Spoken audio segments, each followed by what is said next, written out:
A new documentary film, Il Corpo del Duce, about Italian fascist dictator Benito Mussolini, asks why, more than half a century after his death, thousands of people still make pilgrimages to his tomb. Mussolini was shot by Italian partisans as he was trying to flee with his mistress into Switzerland at the end of the war. Their bodies were brought to Milan and hung upside down to prove they were dead. Film director Fabrizio Laurenti says he's not trying to tell the whole story of Italian fascism.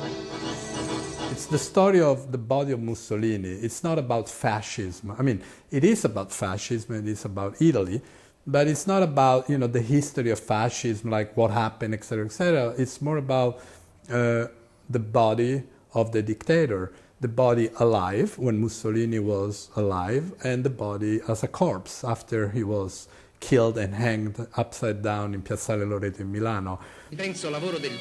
Footage from Italy's Istituto Luce archive shows how a personality cult was built around Mussolini's image as a strong and virile man.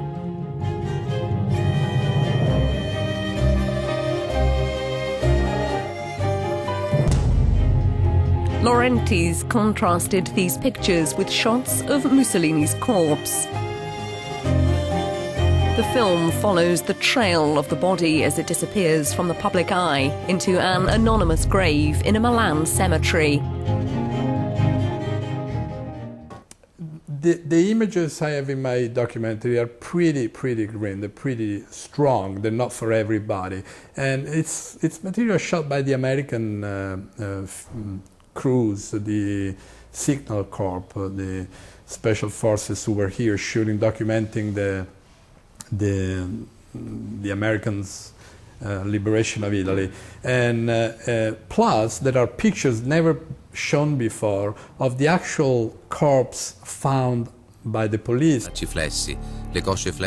A year later, on April the 23rd, 1946, a group of neo-fascists found the grave and dug up the remains of Mussolini during the night. Later in 1946, Italian police found and confiscated the body, which ended up in a warehouse in Milan, folded into a large box for almost 12 years. Eventually, the almost mummified remains were given to his family, who placed them in a tomb in Predappio, Mussolini's birthplace in northern Italy.